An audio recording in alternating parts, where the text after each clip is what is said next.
अब कुरान की जरा इस आयत पर गौर करो। अल्लाह कह रहा है वला ताकुलू अमवालकुम बैनकुम बिल बातिल, एक दूसरे का माल नाजायज तरीके से मत खाओ। वतुदलू बिहा इलल हुक्काम, और अपने मसले को अदालत में न लेकर के जाओ। लिताकुलू फरीक़म मिन अमवालिन नास बिल इस्मी, हो सकता है कि तुम गलत हो, लेकिन जज और वकील के साथ सेटिंग करके तुम गलत को सही करवा दो। हो सकता है गलत सबूत पेश कर दो, हो सकता है गलत गवाह पेश कर दो। लोगों का माल नाजायज तरीके से खाने के लिए अपने मसले को अदालत में न लेकर के जाओ।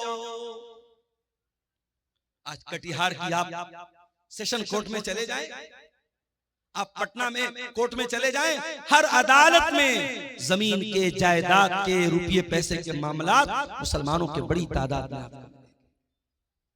और इंसान को पता होता है मैं गलत हूं, मैं नाजायज जमीन पर कब्जा कर रहा हूं, फिर भी अदालत में जाता है क्योंकि उसको यकीन होता है मैं अदालत की रकम, फीसों, वकीलों की फीस भर करके मैं केस जीतूं। कान खोल करके सुन लो मेरे प्यारे साथियों, दुनिया की अदालत के ऊपर भी एक अदालत है, और उस अदालत में कोई वकील नहीं होगा। उस अदालत का जज अल्लाह रब्बुल आलमीन होगा। न वहां रिश्वत चलेगी, न वहां किसी की झूठी गवाही चलेगी।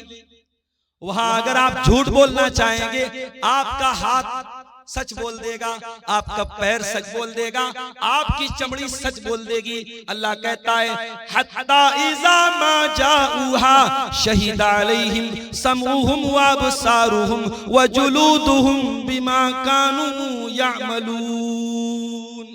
मेरे बंदो, कयामत के दिन तुम्हारे कान भी गवाही देंगे, तुम्हारी आंखें भी गवाही देंगी, तुम्हारी चमड़ी भी गवाही देगी। वक़ालू लिजुलूदिहिम लिमा शहीदतुम अलैना क़ालू अंतक़नल्लाहु अल्लज़ी अंतक़ कुल्ल शै। इंसान अपनी चमड़ी से कहेगा तू कैसे बोल रही है, इंसान की चमड़ी कहेगी अल्लाह ने हमको बोलना सिखाया है, और आज हम तेरे करतूत, तेरे काले करतूत हम खोलेंगे। दुनिया की अदालत से कोई जीत गया तो क्या, अल्लाह की अदालत में कोई झूठ नहीं बोल सकता। हसनगंज की धरती पर, धोकरदा की धरती पर अगर आपने कोई गलत काम किया है, कोई पाप किया है, किसी के साथ नाजायज काम किया है, आपकी ये धरती भी कयामत के दिन गवाही देगी। इज़ा ज़ुलज़िलतिल अर्ज़ु ज़िलज़ालहा व अख़रजतिल अर्ज़ु अस्क़ालहा व क़ालल इंसानु मा लहा यौमइज़िन तुहद्दिसु अख़बारहा। कयामत के दिन ये जमीन भी गवाही देगी, जमीन बोलेगी। अल्लाह की अदालत में कैसे बचे? अल्लाह के प्यारे नबी फरमाते हैं इन्नकुम तक़तसिमूना इलैया, ओ लोग तुम मेरे पास अपना मुकदमा लेकर के आते हो। वलअल्ल बाज़कुम अन यकून अलहना बिहुज्जतिही मिन बाज़, हो सकता है कि दो लोग मेरे पास कोई केस लेकर के आए और एक आदमी अपनी बात करने में बड़ी चिकनी चुपड़ी बात करने वाला हो, अपनी दलील को मजबूती से रखने वाला हो, और मैं उसकी बात सुन करके फ़अक़दिय लहू बिहक़्क़िही, मैं उसके हक में फैसला कर दूं। ऐसा हो सकता है क्योंकि मैं इंसान हूँ। ओ लोगों, मैं बशर हूँ, मैं इंसान हूँ। हो सकता है कि जो बेचारा हक पर है, जो सही है, उसको बोलना नहीं आता, और जो गलत है वो अपनी जबान की बदौलत, अपनी बातचीत की बदौलत अपनी बात को मनवा ले। अगर ऐसा कभी हो जाए तो अल्लाह के नबी क्या फरमाते हैं, फमन क़ज़यतु लहू बिहक़्क़ि अख़ीही फ़इन्नमा अक़तअु लहू क़ितअम मिनन नार। अगर मैं किसी के हक में अगर फैसला कर देता हूं और वो जमीन उसके भाई की थी, वो हक उसके भाई का था, वो रुपया पैसा उसके भाई का था, और मैंने गलत फैसला कर दिया और उसके हक में कर दिया, तो अल्लाह के नबी क्या फरमाते हैं, इन्नमा अक़तअु लहू क़ितअम मिनन नार। मैं जमीन नहीं दे रहा हूं, मैं जायदाद नहीं दे रहा हूं, मैं रुपया पैसा नहीं दे रहा हूं, मैं जहन्नम की आग का टुकड़ा दे। है किसी में मजाल? जमीन और जायदाद पर आज नाजायज कब्जा करने के वाकयात मुसलमानों में बड़ी कसरत के साथ। इस्लामी निजाम मीरास में भी यही होता है मेरे भाई। बाप मर गया, बाप ने 1 लाख रुपया छोड़ा, शरीयत क्या कहती है जरा गौर से सुनिएगा। इस्लाम का निजाम मीरास बयान कर रहा हूं आपको। 1 लाख रुपया बाप छोड़ करके मरा है, 1 लाख कैश छोड़ करके मरा, जमीन जायदाद छोड़ करके मरा। अब शरीयत क्या कहती है कि सबसे पहले मरने वाले की रकम से उसकी तजीज़ और तकफीन की जाएगी, उसको दफनाया जाएगा, उसको कफनाया जाएगा, उसकी कब्र को खोदने पर, उसके कफन के कपड़े पर और उसकी कब्र पर जो खर्चा आएगा उसके पैसे से अदा किया जाए। अगर कोई रिश्तेदार खड़ा हो जाए अच्छी बात है, अगर कोई खड़ा नहीं होता तो मरने वाले के पैसे से उसको अदा किया जाए। दूसरा काम, कफन दफन हो गया, मुर्दे को दफना भी दिया गया। अब दूसरा काम क्या करना है? अगर मरने वाले के ऊपर कोई कर्जा था, उस कर्जे को उसके पैसे से अदा किया जाएगा, उसके तरके से अदा किया जाएगा। कर्जा भी अदा हो गया। अब तीसरा काम ये देखा जाएगा कि मरने वाले ने किसी को वसीयत तो नहीं की है, और वसीयत किसको बोलते हैं ये समझ लो। हो सकता है मरने वाला अपनी जिंदगी में मदरसे की मदद नहीं कर पाया, मस्जिदों में चंदा नहीं दे पाया, अल्लाह की राह में खर्च नहीं कर पाया। मरने के टाइम एहसास हुआ यार इतनी दौलत बना के जा रहा हूँ, इतना पैसा बना के जा रहा हूँ, कुछ दीन के रास्ते में भी पैसा लगाना चाहिए, कुछ जमीनों जायदाद मदरसे के लिए भी देनी चाहिए। जैसे आज आपके मदरसे के लिए चंदा हुआ, मुझे चंदा करना नहीं आता, मेरे मुझे कहा था जो साहब मुझे लेके आ रहे थे, उन्होंने कहा था मौलाना साहब थोड़ा आप चंदे पर बोल दीजिएगा, लोग आए मुसाफा करके देते। ये सब मुझसे नहीं होता मेरा भाई, लेकिन एक अपील करता हूं कि जिंदगी में यही चीजें आपके काम आएंगी। अब्दुल गफ्फार साहब की तकरीर सुनेंगे रात में चले जाएंगे, मौलाना जर्जी साहब की तकरीर सुनेंगे चले जाएंगे, मगर आपने इस मदरसे को जो चंदा दिया होगा वो कहीं ना कहीं आपके नामे आमाल में, आपकी नेकियों के अकाउंट में दर्ज हो जाएगा और कयामत के दिन भी वो आपके काम आएगा। हो सकता है जिंदगी में आपको मौका नहीं मिल पाया, मरने के टाइम याद आया कि मुझे कुछ अल्लाह की राह में खर्च करना चाहिए, तो शरीयत क्या कहती है कि आप अपने माल की वसीयत कर सकते हैं, मगर वसीयत 1/3 से ज्यादा नहीं होनी चाहिए। 1/3 का मतलब समझते हैं 1/3। अगर मरने वाला 3 लाख रुपया छोड़ के गया है तो किसी मस्जिद में, किसी मदरसे में, किसी यतीम को, किसी गरीब को या किसी ऐसे रिश्तेदार को जो उसका वारिस नहीं है, वारिस को वसीयत नहीं कर सकता। अपने बेटे को वसीयत करके जाए, बेटे को इतना दे दो, बेटी को इतना दे दो, उसका कोई एतबार नहीं। वारिस को वसीयत, बेटा तो वारिस है, बेटी तो वारिस है, बाप तो वारिस है, वारिस को वसीयत नहीं करेगा। वारिस के अलावा कोई रिश्तेदार है, मान लो किसी बच्चे को आपने गोद ले लिया, किसी बच्चे को आपने पाल लिया, परवरिश कर ली। अब जाहिर है आपने परवरिश तो की है, मगर वो आपका सगा बेटा नहीं है तो आपकी जायदाद का वारिस नहीं।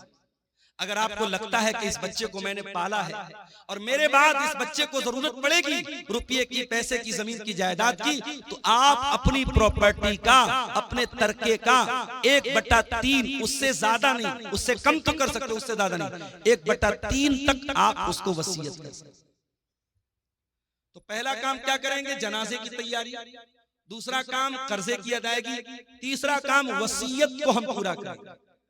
अगर मरने वाला 3 लाख रुपया छोड़ के गया और ये कह करके गया कि मैंने जिस बच्चे को गोद लिया था ये 3 लाख रुपया उसको दे दिया जाए, तो फतवा आप लेने जाएंगे, आप बिहार के किसी आलिम से ले ले, यूपी के किसी आलिम से ले ले, पूरी दुनिया के किसी आलिम से ले ले, तमाम उलमा का फतवा यही मिलेगा कि वसीयत गलत है और उसकी 3 लाख में से सिर्फ 1 लाख रुपया उस बच्चे को दिया जाएगा, 3 लाख पूरा नहीं दिया जाएगा।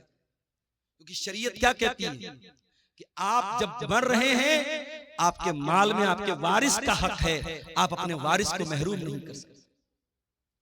दुनिया की और शरीयतों में, दुनिया के और मज़ाहिब में ऐसा कोई निजाम नहीं है, ऐसा कोई सिस्टम नहीं है। अमेरिका में बहुत बड़े बड़े लोग मर गए और मरने के पहले अपनी सारी जमीन जायदाद अपने कुत्ते के नाम करके चले, अपने कुत्ते के नाम, अपने नौकर के नाम, अपनी गर्लफ्रेंड के नाम, अपनी रखैल के नाम करके जाते हैं। अल्लाह का शुक्र अदा करो, अल्लाह ने हमें और आपको इस्लाम जैसी नेमत से नवाजा है। इस्लाम में आप वसीयत भी अगर करेंगे अपने माल की तो किसी इंसान को करेंगे, किसी जानवर को नहीं कर सकते, या किसी मस्जिद में करेंगे, किसी मदरसे में करेंगे, किसी अच्छे काम में करेंगे, और वो वसीयत 1/3 से ज्यादा नहीं कर सकते। अगर 3 लाख रुपया छोड़ के जा रहे हो तो 1 लाख से ज्यादा नहीं कर सकते। अब ये 3 काम होने के बाद अब चौथा नंबर आया, अब वारिसों को हिस्सा दिया जाएगा। अब जब वारिसों को हिस्सा दिया जाएगा तो कुछ लोगों का हिस्सा तो अल्लाह ने बता दिया, माँ का इतना हिस्सा है, बाप का इतना हिस्सा है, शौहर का इतना हिस्सा है, भाई का इतना हिस्सा है। कुछ लोगों का हिस्सा तो अल्लाह ताला ने बता दिया है और कुछ लोगों का अल्लाह ताला ने हिस्सा नहीं बताया है। जो वारिसों को देने के बाद जो बचेगा वो उनके दरमियान बांट दिया जाएगा। जैसे बेटे और बेटी का हिस्सा अल्लाह ताला ने तय नहीं किया है। अगर बाप जिंदा है, अगर माँ जिंदा है तो बाप को 1/6 दिया जाएगा, माँ को 1/6 दिया जाएगा और माँ बाप को देने के बाद, और अगर मरने वाले की बीवी जिंदा है और औलाद मौजूद है तो बीवी को 8वां हिस्सा दिया जाएगा, और औलाद अगर नहीं है तो बीवी को 1/4 दिया जाएगा। बीवी को देने के बाद, माँ बाप को देने के बाद अब जो बाकी बचेगा वो बेटे और बेटी को दिया जाएगा। अब बेटे को कितना मिलेगा, बेटी को कितना मिलेगा? कुरान कहता है लिज़्ज़करि मिस्लु हज़्ज़िल उन्सयैन, लड़के को लड़की का डबल मिलेगा, लड़के को लड़की का डबल मिलेगा। अब दुनिया में लोग इस पर बड़ा वावैला मचाते हैं, तो इस्लाम में बड़ी नाइंसाफी है, औरत के साथ बड़ा अन्याय हो रहा है। लड़के को डबल मिल रहा है, लड़की को आधा मिल रहा है। पहली बात तो ये है, इस्लाम अल्लाह का दीन है और अल्लाह के दीन में कभी नाइंसाफी नहीं हो सकती। अल्लाह तो अदल वाला है, अल्लाह तो आदिल है और अल्लाह का हर हुक्म अदल वाला है। अल्लाह को खूब पता है किसको कितना देना है। अल्लाह के कानून में कभी नाइंसाफी नहीं हो सकती। अगर अल्लाह ताला ने लड़का लड़की को बराबर दिया होता, अगर अल्लाह के कानून में बराबर का हुक्म होता तो ये लड़के के साथ नाइंसाफी हो जाती। क्यों? क्योंकि कमा के लाना तो लड़के को है, अपनी बहन को कमा के भाई देगा, अपनी बेटी को कमा करके बाप देगा, अपनी बीवी को कमा करके शौहर देगा। मर्द को तो हर हाल में कमाना है और औरत को कमाना नहीं, औरत को तो खाना है। औरत को कोई खिलाएगा और खिलाने वाला कौन है? मर्द है। इसीलिए अल्लाह ताला ने मर्द की जिम्मेदारियों को सामने रख करके अल्लाह ने यह फैसला किया, लिज़्ज़करि मिस्लु हज़्ज़िल उन्सयैन, लड़के को लड़की का डबल मिलेगा। अब मान मरने वाले का एक लड़का है, 2 लड़की और मरने वाला 2 लाख रुपया छोड़ के मरा, तो जाहिर है कि 2 लाख में से 1 लाख रुपया लड़के को मिल जाएगा और 50-50 हजार रुपया दोनों लड़कियों को मिल जाएगा।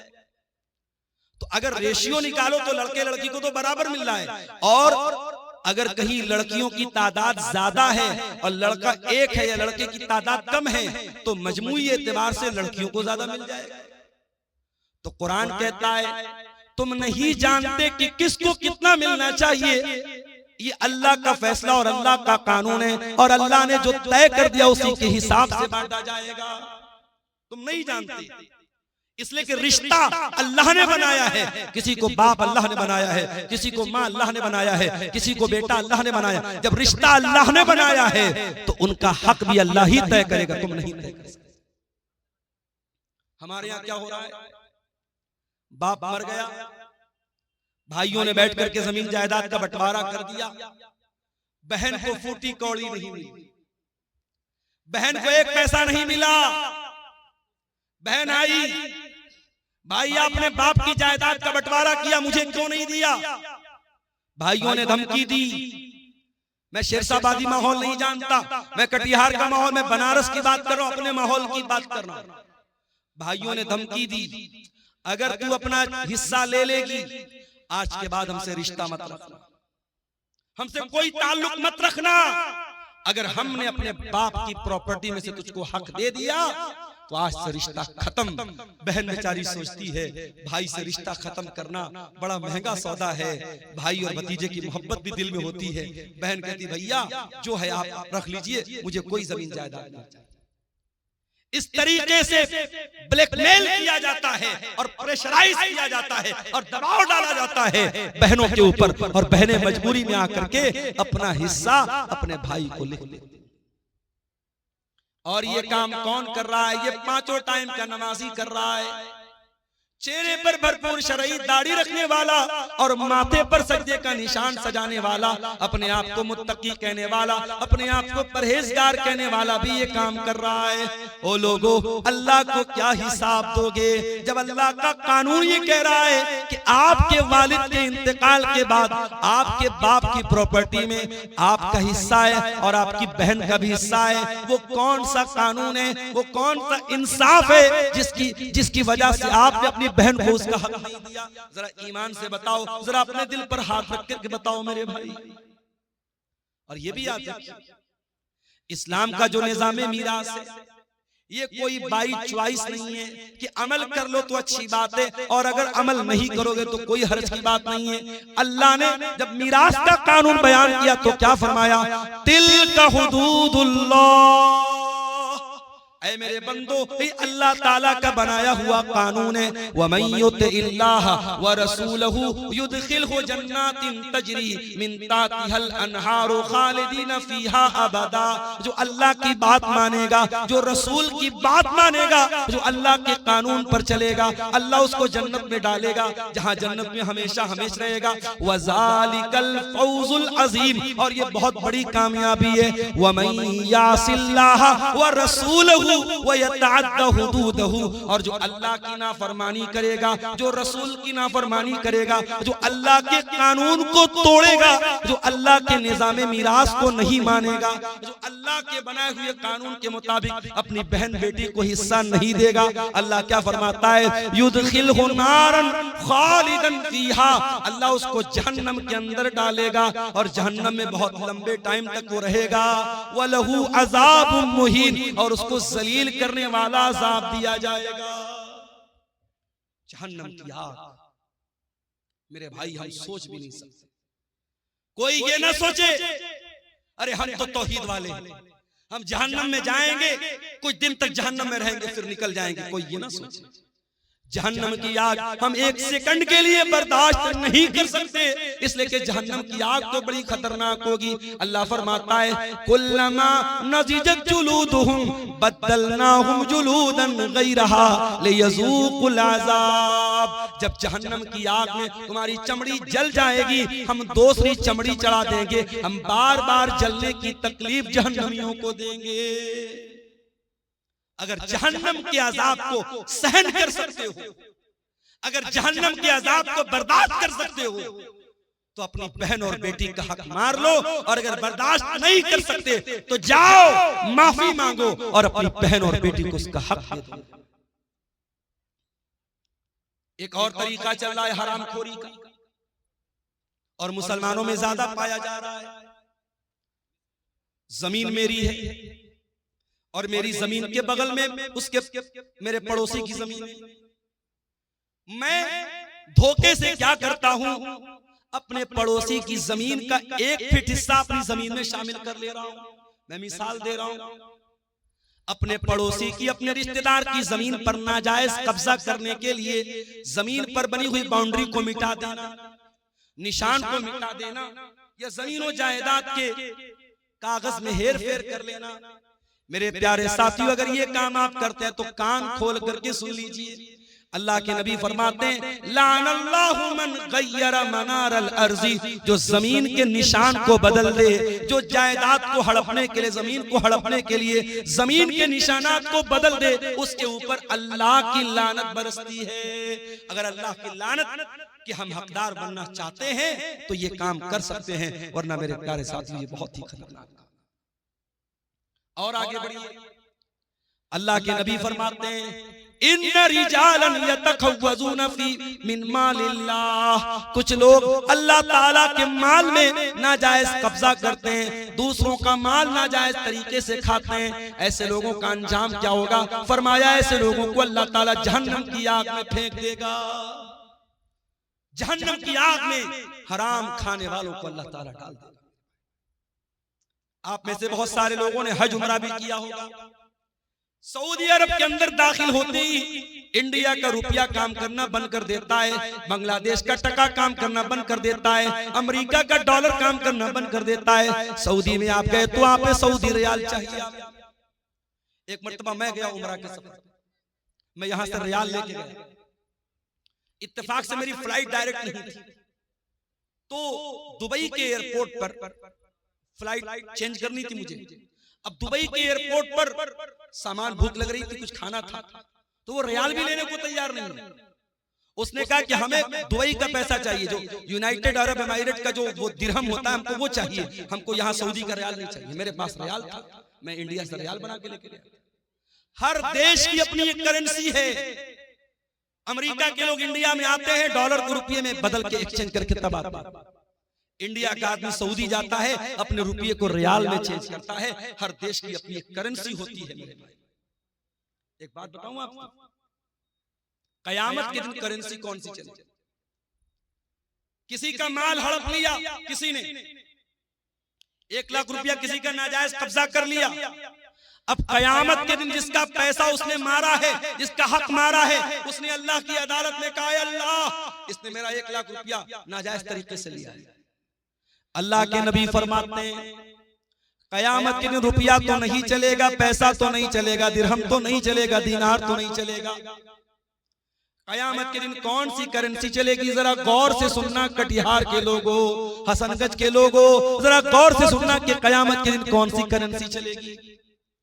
अल्लाह के प्यारे नबी फरमाते हैं अपने सहाबा से, ऐ मेरे सहाबा, ये बताओ कि सबसे गरीब आदमी कौन है, सबसे कल्लाश आदमी, सबसे निर्धन आदमी, सबसे पुअर आदमी कौन है, सबसे गरीब आदमी कौन है? सहाबा ने कहा, अल्लाह के नबी, जिसके पास दिरहम ना हो, दीनार ना हो, रुपया ना हो, पैसा ना हो, सबसे बड़ा गरीब वही है। आपने फरमाया मेरी उम्मत के अंदर सबसे बड़ा गरीब वो होगा जो कयामत के दिन रोजा लेकर के आएगा, नमाज लेकर के आएगा, सदका खैरात लेकर के आएगा, ज़कात लेकर के आएगा, मगर किसी को गाली दी होगी, किसी को बुरा भला कहा होगा, किसी का माल हड़पा होगा, किसी पर झूठा इल्जाम लगाया होगा, उसकी नेकियां उन हकदारों को बांट दी जाएंगी जिसका हक आपने मारा है। आपका रोजा लेके चला गया, आपकी नमाज लेके चला गया, आपका सदका खैरात लेके चला गया, आपका हज और उम्रा लेके चला गया। और अल्लाह के नबी फरमाते हैं फ़इन फ़नियत हसनातुहु, अगर उसकी नेकियां खत्म हो जाएंगी और फिर भी कुछ हकदार लोग लाइन में खड़े होंगे, अल्लाह ताला उन हकदारों के गुनाह इसके ऊपर लाद देगा। अल्लाह, हम लोग तो बड़ा खुश है साहब, हमने तो बड़ा दान दिया है मदरसों में, बड़ा जलसों में दान दिया है, बड़ा हज और उम्रा किया है।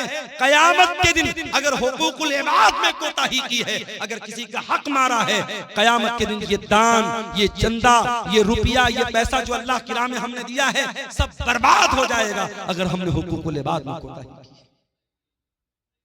मेरे प्यारे साथियों, अल्लाह के प्यारे नबी फरमाते हैं अगर उसकी नेकियां खत्म हो जाएंगी और फिर भी हकदार लाइन में लगे हैं, अल्लाह ताला उन हकदारों के गुनाह इसके ऊपर ला देगा। जो इंसान दुनिया से नमाज लेकर के आया था, रोजा लेकर के आया था, ज़कात लेकर के आया था, हज लेकर के आया था, अब उसके ऊपर गुनाह लादे जा रहे हैं, बिल्कुल गुनाहों से भर जाएगा। सुम्मा तुरिहा फिन्नार, फिर उसको जहन्नम के अंदर फेंक दिया जाएगा। इतना खतरनाक मामला है मेरे पास। इसलिए वरासत के मामलात में अल्लाह से डरो मेरे भाई। और कभी गौर करो, जिस बहन का हक मार रहे हो, जिस भतीजे का हक मार रहे हो, उसके बाप के मरने के बाद वो यतीम है, और यतीम का माल अगर नाजायज तरीके से कोई खाता है, उसकी बड़ी खतरनाक वही है। अल्लाह के प्यारे नबी, अल्लाह ताला कुरान में फरमाता है इन्नल्लज़ीना याकुलून अमवालल यतामा ज़ुल्मन इन्नमा याकुलून फी बुतूनिहिम नारा। जो लोग यतीम का माल नाजायज तरीके से खाते हैं, हराम तरीके से खाते हैं, एक तो हलाल तरीका है, अगर किसी यतीम की परवरिश आप कर रहे हैं और आप पैसे वाले नहीं हैं, आप उसकी परवरिश कर रहे हैं और उस परवरिश के बदले में उस यतीम का जो माल है उसमें से अपने हक भर का पैसा आप ले रहे हैं, तो उसकी गुंजाइश मौजूद है। लेकिन अगर नाजायज तरीके से यतीम का माल कोई खा रहा है, इन्नल्लज़ीना याकुलून अमवालल यतामा ज़ुल्मा, जो यतीम का माल नाजायज तरीके से खा रहा है, इन्नमा याकुलून फी बुतूनिहिम नारा, वो अपने पेट में जहन्नम की आग भर रहा है, अपने पेट में जहन्नम की आग। यतीम इस लायक नहीं है कि उसके ऊपर जुल्म किया जाए। बड़ा बेरहम है वो इंसान, बड़ा जानवर है वो इंसान जो किसी यतीम के हक को दबाए, जो किसी यतीम को मारे, जो किसी यतीम पर जुल्म करे। अल्लाह के प्यारे नबी तो यहां तक फरमाते हैं, अना वकाफिलुल यतीमी कहातैन, मैं और यतीम की परवरिश करने वाला जन्नत में इस तरीके से रहेंगे। आपने अपनी दोनों उंगलियों से इशारा करके फरमाया जैसे ये दोनों उंगलियां एक दूसरे के साथ मिली हुई हैं। ओ लोगों, यतीम की परवरिश करने वाला जन्नत में मेरे साथ रहेगा। आज इन मदरसों में यतीम बच्चे पढ़ते, इन मदरसों में यतीम बच्चे पढ़ते हैं, और उन यतीम बच्चों पर अगर आप कोई माल खर्च करते हैं उससे डबल फायदा होता है। जो सवाब मिलेगा दान का चंदे का वो तो मिलेगा, अगर यतीम बच्चे के ऊपर आप माल खर्च कर रहे हैं तो कयामत के दिन अपने नबी के साथ रहने का मौका आपको मिलेगा। अल्लाह के नबी फरमाते हैं जो किसी यतीम की परवरिश में हिस्सा लेता है, अल्लाह के नबी फरमाते हैं कयामत के दिन वो जन्नत में मेरे साथ है। मेरे प्यारे साथियों, किसी यतीम के माल को नाजायज तरीके से खाना जब हराम है, आपकी बहन भी आपके बाप के मरने के बाद यतीम हो गई, आपका भतीजा अपने बाप के मरने के बाद यतीम हो गया, उस भतीजे का, उस बहन का हक मारने के पहले सोच लो कि कल अगर तुम्हारे बच्चे यतीम हो गए तो उनका क्या होगा। उसकी जगह अपने आप को रख के सोचो, तुम्हारा इंतकाल हो जाए और तुम्हारे बच्चों के साथ कोई ना इंसाफी करे, तुम्हारे बच्चों का कोई हक मार ले, तो सोचो तुम्हें कैसा लगेगा। उसकी जगह अपने आप को रख के सोचो और किसी यतीम के माल को हड़पने की कोशिश। मेरे प्यारे साथियों, दुनिया में अगर किसी का हक हमने मारा होगा, कयामत के दिन हमको उसका बदला देना पड़ेगा। अल्लाह के प्यारे नबी फरमाते हैं लतुअद्दुन्नल हुकूका इला अहलिहा, तुम दुनिया में लोगों का हक दे दो वरना कयामत के दिन तुमको देना पड़ेगा। हत्ता युकाद लिशातिल जलहाई मिनशातिल करना, कयामत के दिन अगर सींग वाली बकरी ने बगैर सींग वाली बकरी को मारा है तो उस बकरी से भी किसास लिया जाएगा, उस बकरी से भी बदला लिया जाएगा, जानवरों से भी हिसाब लिया जाएगा। अगर जानवरों से किसास लिया जाएगा तो हम और आप तो इंसान हैं मेरे भाइयों, हमें और आपको हिसाब देना पड़ेगा।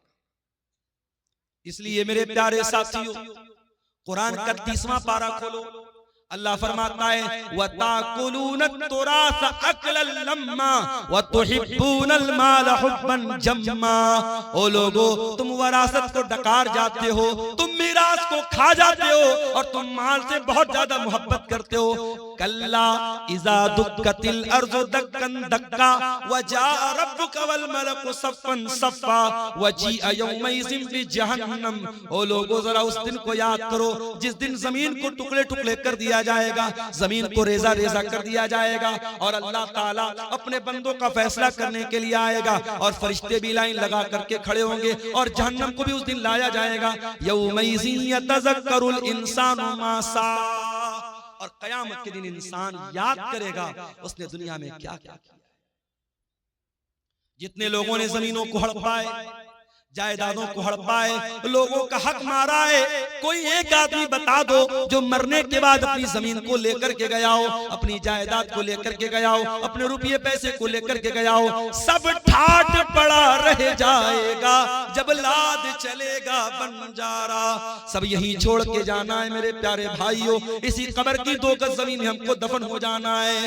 दुनिया की चंद रोजा जिंदगी के लिए अपनी आखिरत को दांव पे न लगाओ, अपनी आखिरत को खतरे में न डालो मेरे भाइयों, लोगों का हक दुनिया में दे दिया करो।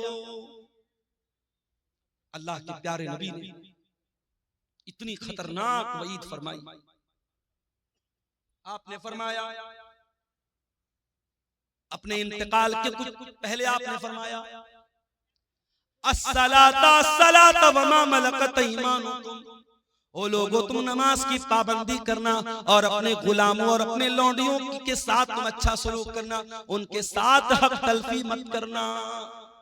इस्लाम वो दीन है कि समाज का वो तबका जो मजदूरों का तबका है, जो गुलामों का तबका है, जो लौंडियों का तबका है, जिसको दुनिया में हकीर माना जाता है, अल्लाह के प्यारे नबी अपने इंतकाल के पहले दुनिया को वसीयत करके जा रहे हैं, उस गुलाम और लौंडी का भी हक आपको नहीं। हजरत अबू ज़र गिफारी ने अपने गुलाम को बुरा भला कह दिया, उसकी माँ का नाम लेके कुछ आर दिला दी, कुछ बुरा भला कह दिया। अल्लाह के प्यारे नबी को बहुत गुस्सा आया। आपने फरमाया, ऐ अबू ज़र, आज तुमने इतना खतरनाक काम किया है कि ये तो दौरे जाहिलियत का काम है। ये तो वो इंसान ये काम करेगा जिसके अंदर दौरे जाहिलियत का कोई हिस्सा रह गया हो। आपने कहा कि ये नौकर चाकर, ये काम करने वाले, ये भी तुम्हारे भाई हैं। जो खाओ उनको खिलाओ, जो पहनो उनको पहनाओ। इस्लाम तो वो मजहब है जो गुलामों का, नौकरों का भी हक हमें बताता है। दुनिया में लोग मजदूर दिवस मनाते हैं, बड़ी बड़ी तंजीमें बनी हैं, एसोसिएशन बनी है मजदूरों के हुकूक के लिए। 1400 साल पहले मोहम्मद अकरम सल्लल्लाहु अलैहि वसल्लम ने मजदूरों के हक की लड़ाई लड़ी है। मजदूरों को उनका हक दिया है आपने। अल्लाह के प्यारे नबी फरमाते हैं, आतुल अजीर हक़्क़हु क़ब्ल अन यजिफ़ अरक़हु, मजदूर का पसीना सूखने के पहले उसकी मजदूरी दे दो। मेरे प्यारे साथियों, इस्लाम तो वो प्यारा दीन है जो हर हकदार को उसका हक टाइम पर देने की तालीम देता है। इसलिए अगर किसी के बाप का इंतकाल हो चुका है तो देर न करे, अपने भाइयों को इकट्ठा करे, बहनों को इकट्ठा करे, मुफ्ती साहब को बुला ले। बाप जो जमीन छोड़ के गए, जो जायदाद छोड़ के गए, जो सोना चांदी छोड़ के गए, जो खेत खलियान छोड़ के गए, सबका कैलकुलेशन करके हिसाब कर ले और जिसका जो हक है वो उसको दे दे। मेरे भाई, दुनिया में चंद दिनों की परेशानी सह लो, ये इससे बेहतर है कि हमें आखिरत में अल्लाह के अजाब को सहना। और ये भी याद रखो, अगर हराम की जमीन में, हराम की जायदाद में अपने बच्चों को रख के पाल रहे हो, अपने बच्चों को भी जहन्नम की आग का हकदार बना। हम ये समझ रहे हैं साहब हम हराम का पैसा कमा रहे हैं, हमारे घर में पैसा आ रहा है, हमारे बच्चे चैन की जिंदगी गुजार रहे हैं, हमारी फैमिली चैन की जिंदगी गुजार। गलत है ये। अगर पैसा हराम का आ रहा है और आपके बच्चे ऐश कर रहे हैं, आपकी बीवी ऐश कर रही है, वो हराम की कमाई आपके घर की बरकत को खत्म कर रही है।